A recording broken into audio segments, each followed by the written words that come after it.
الحمد للہ رب العالمین والصلاة والسلام علی رسول الامین اما بعد۔ آج کا سبق ہوا وہی ہے الذی جس نے خلق پیدا کیا لکم تمہارے لیے ما جو فی الارض زمین میں ہے جمیعا سب کچھ والذی خلق لکم ما فی الارض جمیعا وہی ذات ہے کہ جس نے تمہارے لیے زمین میں ہر چیز کو پیدا کیا ثم پھر استوا وہ متوجہ ہوا الی السماء آسمان کی طرف فسواہن بس درست کیا ان کو سبع سات سماوات آسمان ثم استوا الی السماء فسواہن سبع سماوات پھر وہ آسمان کی طرف توجہ کی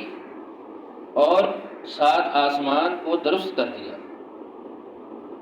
اور وہ بکل شیء ہر چیز پر علیم خوب جاننے والا ہے وہ بکل شیء علیم اور وہ ہر چیز کو خوب جاننے والا ہے۔ اس آیت میں اللہ رب العزت نے انسان کے کفر پر مزید اپنے احسانات کا ذکر کیا کہ جو اللہ نے انسان کے لیے جو چیزیں تخلیق کی وہ کیا ہے کہ خلق لکم ما فی الارض جمیعا، کہ وہی اللہ ہے کہ جس نے زمین میں ہر چیز تمہارے لیے پیدا کی۔ فی الارض زمین میں، زمین کے اوپر ہے یا زمین کے اندر ہے، سب کچھ انسان کے لیے پیدا کیا۔ تو پتہ چلا کہ انسان اشرف المخلوقات ہے، اللہ نے یہ ہر چیز تخلیق کی انسان کے لیے، اس کے لیے بنائی۔ اور اس سے ایک اور بات واضح ہوتی ہے کہ ہر چیز میں اباحت ہے، کہ ہر چیز کو اللہ نے حلال کر دیا انسان کے لیے، مگر جن کو حرام قرار دیا اس کے علاوہ، جن کو حرام کہا اس کے علاوہ ہر چیز میں اباحت ہے، یعنی انسان کے لیے وہ حلال قرار دی گئی۔ ثم استوى الى السماء فسواهن سبع سماوات پھر اللہ تعالیٰ نے 7 آسمان بنائے، ان کو درست کیا، ٹھیک ٹھاک بنایا، ان میں کوئی سوراخ نہیں، کوئی شگاف نہیں، کوئی ان کے اندر ٹیڑھ بند نہیں، کوئی کسی قسم کا نقص نہیں ہے، برابر ہمیں وہ نظر آتے ہیں بڑی خوبصورتی کے ساتھ۔ جو آسمان ہے وہ ہمیں نظر آتا ہے، تو اللہ نے پھر ان کو درست کیا، کس کے لیے؟ انسان کے لیے، اس کائنات کے لیے۔ اور اس سے یہ بات بھی واضح ہوتی ہے کہ زمین اللہ پہلے بنا چکا، پھر آسمان کو بنایا، یعنی زمین کو بنایا اور اس میں ہر چیز انسان کے لیے پیدا کی، پھر آسمان کو بنایا، 7 آسمان بنائے۔ اور وَهُوَ بِكُلِّ شَيْءٍ علیم، اور وہ اللہ ہر چیز کو جاننے والا ہے۔ علیم بروزن فعیل، علیم اس میں مبالغہ ہے کہ خوب جاننے والا ہے، ہر چیز کو خوب جانتا ہے، خوب واقفیت اس سے اس ذات کی ہے۔ تو یہ وہ آیت کہ جس میں اللہ تعالیٰ نے مزید انسان کے کفر پر اپنے احسانات اس کو یاد دلائے، اپنی نعمتوں کا ذکر کیا، اور پھر مزید اللہ نے کہا وَإِذْ اور جب قَالَ کہا رَبُّكَ تیرے رب نے لِلْمَلَائِكَةِ فرشتوں سے انی بے شک میں جاعل بنانے والا ہوں فی الارض زمین میں خلیفہ اپنا جانشین۔ وَإِذْ قَالَ رَبُّكَ لِلْمَلَائِكَةِ إِنِّي جَاعِلٌ فِي الْأَرْضِ خلیفہ، اور جب تیرے رب نے فرشتوں سے کہا کہ زمین میں میں ایک جانشین بنانے والا ہوں، قالو تو انہوں نے کہا یعنی فرشتوں نے اتجعل کیا تو بنائے گا فیہا اس زمین میں من جو یفسد فساد کرے گا فیہا اس زمین میں، ویسفک اور وہ بہائے گا الدماء خون، قالو اتجعل فیہا من یفسد فیہا ویسفک الدماء کیا تو اس کو اس زمین میں پیدا کرے گا جو اس میں خون بہائے گا اور فساد کرے گا، وَنَحْنُ اور ہم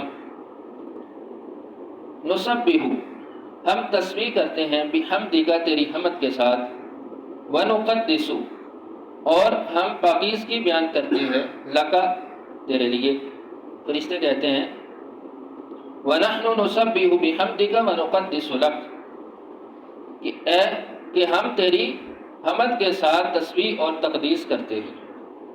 قال اللہ رب العزت نے کہا انی بے شک اعلم میں زیادہ جانتا ہوں ما جو لا تعلمون تم نہیں جانتے. قال انی اعلم ما لا تعلمون کہا بے شک جو میں جانتا ہوں وہ تم نہیں جانتے. اب اس آیت میں جب اللہ تعالیٰ نے اپنے ارادے کا ذکر فرشتوں سے کیا اور کہا کہ اس زمین میں میں خلیفہ بنانے والا ہوں. خلیفہ عام معنی میں مراد لیا جاتا ہے کہ کسی کے مرنے کے بعد اس کا نائب جو اختیارات کو سنبھالتا ہے یا عدم موجودگی میں جو اس کسی کے منصب کو سنبھالتا ہے تو وہ خلیفہ. تو یہاں پر خلیفہ کہ اللہ نے اپنا بنایا. حی لا یموت اللہ ہمیشہ سے زندہ ہے، اس کے لیے کوئی موت نہیں ہے نہ اس کے لیے عدم ہے. تو پھر یہ خلیفہ اپنا جانشین حضرت آدم علیہ السلام کو اللہ نے اس اعتبار سے بنایا کہ وہ اس زمین پہ آباد ہو جائے. اور دوسری تفسیر اس کی کہ انسانوں سے پہلے زمین پر جنات وہ آباد تھے. جب انہوں نے فتنہ فساد کیا، روایات سے پتہ چلتا ہے کہ قتل و غارت کی، تو اللہ کے حکم سے فرشتوں نے ان کو پانیوں کی طرف، سمندروں کی طرف دھکیل دیا.